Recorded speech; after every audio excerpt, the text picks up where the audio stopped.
Desde el 2 de enero de 1959, en que la entonces Unión Soviética lanzó la primera sonda Luna 1, se han enviado a la Luna alrededor de 60 misiones tripuladas y no tripuladas que han aportado datos del satélite natural más próximo a la Tierra. Rusia, Estados Unidos, Japón, China, la Unión Europea y la India han sido los países que han realizado misiones a la Luna.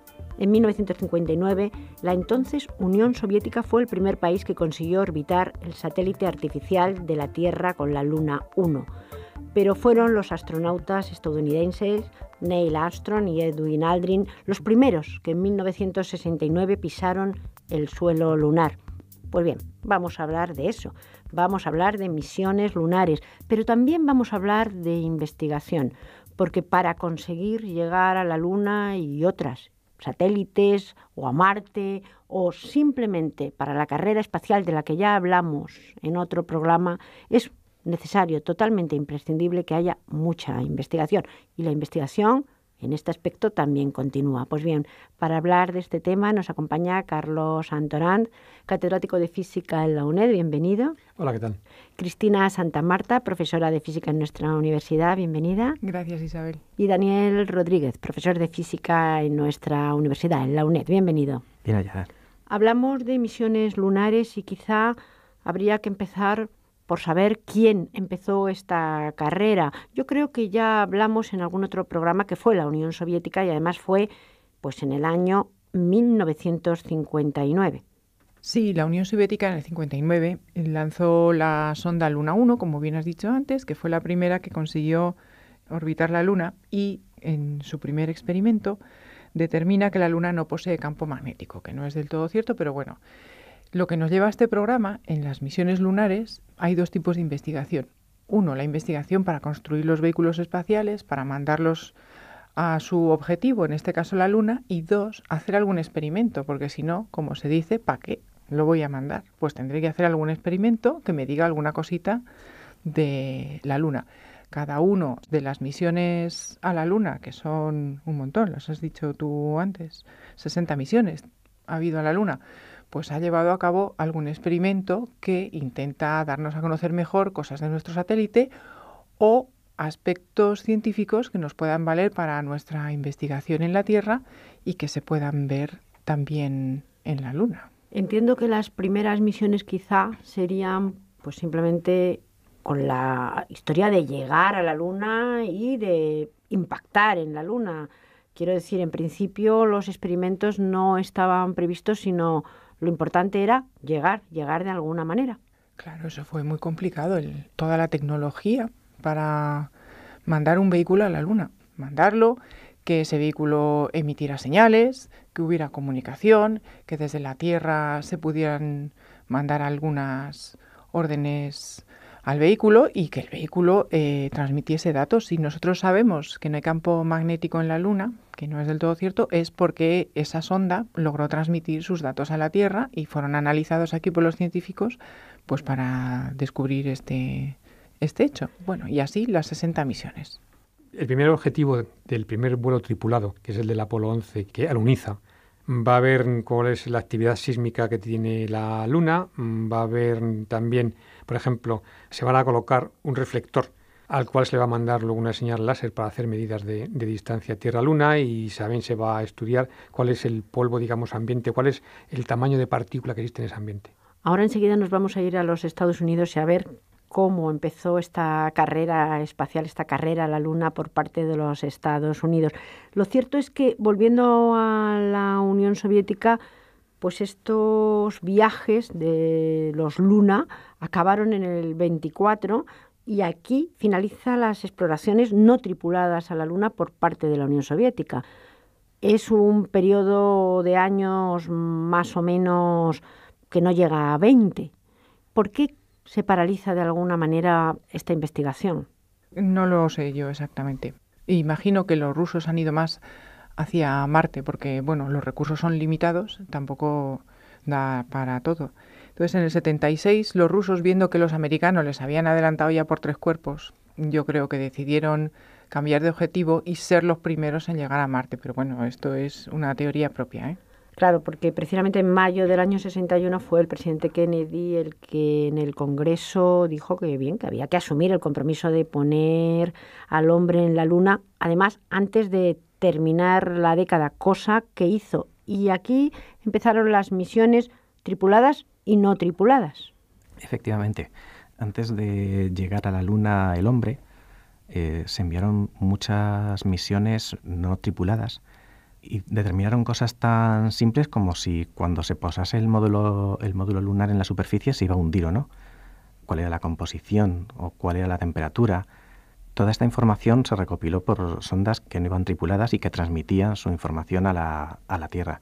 Es lo mismo que hacemos hoy en día en Marte. Se envían sondas no tripuladas que nos informan sobre cuáles son las condiciones para, en un futuro posiblemente no demasiado lejano, que llegue una misión tripulada a Marte.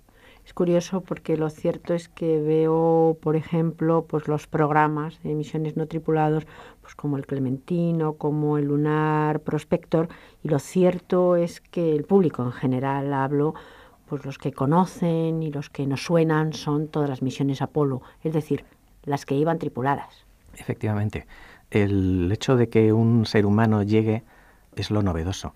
De hecho, nos suenan las misiones Apolo 11, que fueron los primeros en posarse en la Luna, y quizás Apolo 13, pues, que no llegó a posarse en la Luna debido a la película, pero no sabemos que después hubo muchos Apolos, hasta el 17, que llegaron a la Luna, hicieron experimentos, estuvieron allí, volvieron, y hay gente que incluso piensa que dejó de irse a la Luna porque ya parecía tan rutinario que la opinión pública no lo valoraba. No solamente no lo valoraba, sino que a veces hasta se puso en entredicho que el hombre hubiera pisado la Luna, pero hasta llegar a la Luna todas estas misiones requieren una investigación importante, una investigación previa, y también cuando hablamos de experimentos, como decía la profesora Santa Marta, verdaderamente para hacer estos experimentos hay que primero prever qué es lo que se va a hacer, porque eso es, además de importante y difícil, carísimo. Porque como comentábamos antes, esto es hacer un traje a una princesa, se hace un solo traje, no se hace más.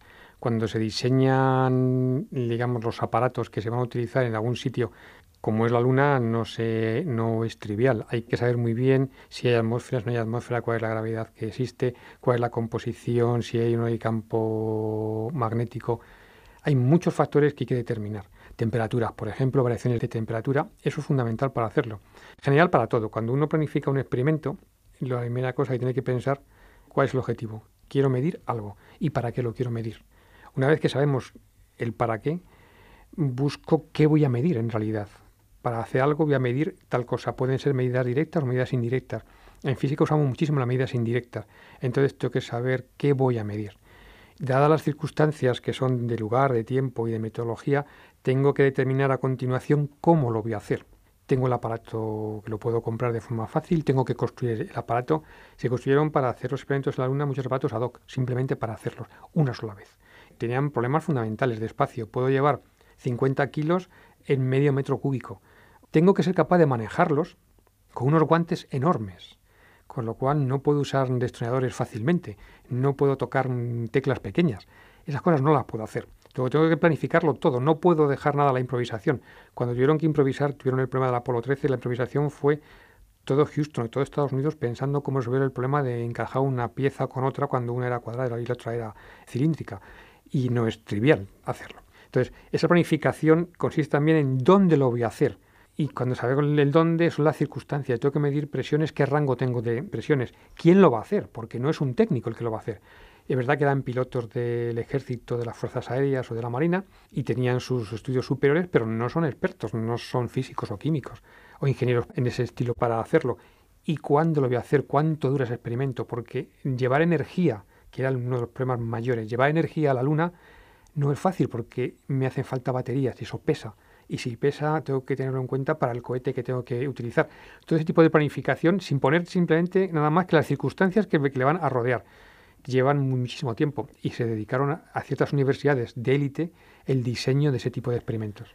Es por esto por lo que quizá en un momento dado, tanto en la Unión Soviética como en los Estados Unidos, de alguna manera, aunque la investigación sigue, pero se paraliza un poco, Y hay un retorno en el año 2009, un retorno importante y además cercano, que no sé a causa de qué, pero por qué estos años de paralización para después retomar otra vez. El por qué no lo sé. Estos asuntos entran en sus temas de política nacional. Pero sí que es verdad que ha habido unos años de parón y ahora hay experimentos que están en marcha. Entonces hay unos experimentos, bueno, hay varios. A mí me llama la atención más la búsqueda de agua en la Luna. Por ejemplo, la última misión o penúltima de la NASA, uno de sus 5 experimentos es la búsqueda de agua en la Luna. ¿Cómo hacen esto? Pues una cosa que es interesante quizá es que se estampan contra la superficie las sondas lunares en su última órbita o sondas que ya no se van a utilizar. Con esto consiguen varias cosas. Una, que los sismógrafos que ya están puestos en la Luna, porque para eso ha habido muchas misiones, de hecho las misiones Apolo colocaron sismógrafos, pues con las ondas que provoca el choque enorme, porque lo lanzan a velocidades como de 90 kilómetros por segundo o similar, vamos, que es una velocidad bastante apreciable. Las ondas que se generan con el choque dan datos a los sismógrafos para estudiar cómo son las capas más internas de la Luna. Igual que se hace en la Tierra, que se hacen explosiones y con los sismógrafos se detectan las ondas. En la Luna, como no se va a hacer una explosión, pues directamente se estampa la sonda y ya. ¿Y estas ondas impactan y rompen? Pues sí, la última hizo un cráter bastante majo. Es la sonda Landi, que era una sonda que se mandó para estudiar el medio ambiente y el polvo, como comentaba antes Carlos, de la Luna. Esta sonda impactó el 17 de abril de este año, del 2014, y tiene 2 propósitos. Una, enviar ondas a los sismógrafos, y otra, que era la parte que me gusta a mí, que es estudiar el polo sur de la Luna. Como el eje de la Luna no tiene apenas inclinación, pues en el polo sur no da la luz en el fondo de los cráteres, no da nunca. No como en la Tierra, que en verano da el sol, en invierno da la sombra. Pues esas zonas no iluminadas son no conocidas, por lo tanto misteriosas e interesantes. Una de las cosas que hace la sonda al impactar es que levanta muchísimo polvo. Y ese polvo se analiza bien desde sondas que están orbitando la Luna, bien desde la Tierra con los telescopios, porque se levanta gran cantidad de polvo. Esta en concreto levantó 10.000 toneladas de material, hizo un cráter allí estupendo porque impactó a gran velocidad. Y en esas 100 toneladas de material aparecieron 100 kilos de agua, que es una cantidad muy pequeña, pero es muy interesante. ¿Por qué? Porque si ya la segunda parte, la segunda derivada de la investigación en la Luna es montar allí algún negocio, puede ser de minería, de lo que sea, el que haya agua es súper interesante porque producir agua es carísimo. Y si allí hay agua, es un recurso menos que hay que llevar, o para montar un hotel, como Hilton pensaba, ¿eh? Esto que comenta Cristina es muy interesante porque muchos de los experimentos, incluso los de los propios Apolo, se centraban en temas que nos pueden parecer absurdos. Por ejemplo, se hacían medidas de campo magnético, a pesar de que no hay un campo magnético lejano de la Luna, como se había observado con las misiones anteriores. Se hacían experimentos de contadores de neutrones, que obviamente no es que nos vayan a llegar aquí a la Tierra y puedan ser perjudiciales para nuestra salud. Se hacían estudios de composición del suelo, de la atmósfera lunar. La Luna no tiene atmósfera, pero del suelo emergen compuestos volátiles, gases, incluso metano se ha detectado. Esto puede parecer que no tiene otro interés que el conocimiento por el conocimiento, pero sí en un futuro no lejano nos puede interesar un elemento, el tritio, que sí es abundante en la Luna y no en la Tierra. Y este elemento es imprescindible para obtener la fusión nuclear, que a lo mejor es nuestra fuente de energía en un futuro. Está claro que el seguir explorando, el seguir investigando es muy importante. Probablemente si se dejó, como he comentado antes, es porque había una serie de razones, pero el volverlo a retomar es porque también hay otras, claro. Evidentemente hay algunas razones. Cuando Kennedy decide llegar a la Luna, lo intenta para tranquilizar a un pueblo americano que tiene miedo a ser invadido o a ser bombardeado desde el exterior. Por otra parte, el coste de poner bases, digamos, militares en la Luna es muy elevado y la lucha se centra en estar alrededor de la Tierra y comienza la guerra de las galaxias. al final, que tanto conocíamos el dinero que se puso en conseguir destruir los satélites del enemigo y los cohetes que pudieran mandar con armamento nuclear.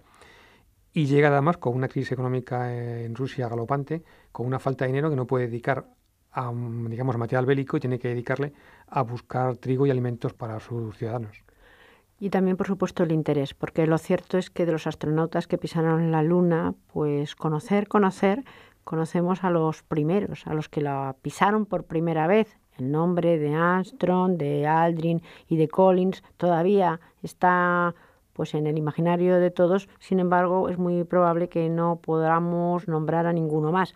Lo cierto es que otros países, y ya de una manera mucho más reciente, como Japón, como la República Popular China, como la Unión Europea y también como la India, también han empezado a tener interés por llegar a la Luna. Quizá por lo que nos decía el profesor Rodríguez, porque hay elementos que pueden ser muy valiosos en la actualidad.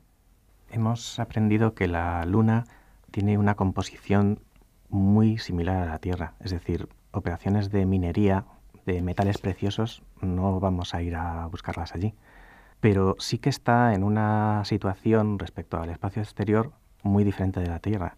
Es decir, allí llegan los rayos cósmicos a la superficie e interactúan con los materiales que hay, algo que aquí en la Tierra evita nuestra atmósfera. Por eso estas condiciones diferentes pueden servir como para hacer una recolección de elementos raros que en un futuro nos pueden servir para nuestras nuevas tecnologías. He hablado de otros países, además de la Rusia actual o de los Estados Unidos, que también ahora están interesados pues, en llegar a la Luna con mayor o menor fortuna, pero también con este aspecto de investigación. Sí, todas las sondas que se han mandado es con alguna misión científica. Como decíamos, mandar la sonda solo por mandarla no tiene mucho sentido. La mayoría de las misiones, la verdad es que son geológicas o cartográficas. Las que han mandado la India, Japón, la Unión Europea, son más de geología, morfología, topografía y mucha mineralogía, porque sí que es verdad que hay muchas ilusiones, que yo no soy quién para decir si son realistas o no, sobre hacer minería en la Luna. No sé si porque va a ser más fácil, porque va a ser más barato, porque va a ser más abundante, pero para hacer minería en la Luna sí que yo pienso que tienen que pensar también que tiene que haber allí algún habitante, algún humano, con lo cual todas estas cosas que estamos haciendo, que son para ver si hay condiciones suficientes o no, como para que haya allí alguna misión permanente, al igual que está la misión de la Estación Espacial Europea, que tiene una tripulación permanente, suben y bajan, para que haya algo en la Luna, en el caso de que toda la parte de minería quizá no puede ser robotizada, sino que tiene que haber allí un mínimo contingente de personas. Para acabar entonces, por un lado, la idea quizás sea pues tener una base en la Luna. Eso está ahí, está ya en la investigación y en la realidad de bastantes países. Por otro lado, yo creo que se ha mencionado también, se habla de la llegada a Marte en algún momento. Estas serían las dos líneas ahora en cuanto a la carrera espacial, pero en uno de los casos poner personas de una manera permanente en la Luna. No sé cuáles serán los planes que puede tener la NASA o puede tener Rusia, que son los que tienen capacidad tecnológica y económica para hacerlo. Yo creo que no. Yo creo que no, que el único objetivo que se tenía con la Luna ha sido el mismo que se ha tenido con la Antártida. Es conseguir tener el terreno y la capacidad de explotación en cualquier caso. No creo que sea fácil, no va a ser barato. Y aunque hemos avanzado mucho en robótica, sí que es verdad que al final solamente queda la decisión de un humano allí. Y la vida allí es mucho más complicada de lo que uno se piensa. Hay que construir muchas más cosas, tienen que ser autosuficientes de una forma directa, tienen que conseguir agua, alimentos. Y la baja gravedad también es un factor que juega en contra de la habitabilidad de la Luna. Desconozco cuáles son los planes, pero yo creo que no va por ahí. Siempre es la cuestión económica y no va a ser tan sencillo. Cuesta mucho dinero. A la persona que se fuera a la Luna a trabajar un cierto tiempo, había que pagar unas dietas, yo creo que considerables, aunque nada más sea por la distancia a la que está. El día a día allí es mucho más complicado de lo que nos podemos imaginar. No puede vivir solamente metido en una cápsula permanentemente. Yo pienso que también va a ser difícil, pero en este caso ya estaríamos en un paso siguiente. Sería en explotar la Luna, en que ya no me cueste dinero, como hasta ahora, que las misiones a la Luna cuestan dinero, sino en rentabilizar. Y quizá por ahí vayan los pasos, no lo sé. Por lo tanto, aquel sueño de Julio Verne de la Tierra a la Luna se consiguió, pero ahora parece que está ligeramente paralizado. Efectivamente, fue un sueño. Hasta que no seamos capaces de convertirlo en realidad, no volveremos seguramente a la Luna. Muchísimas gracias. Gracias.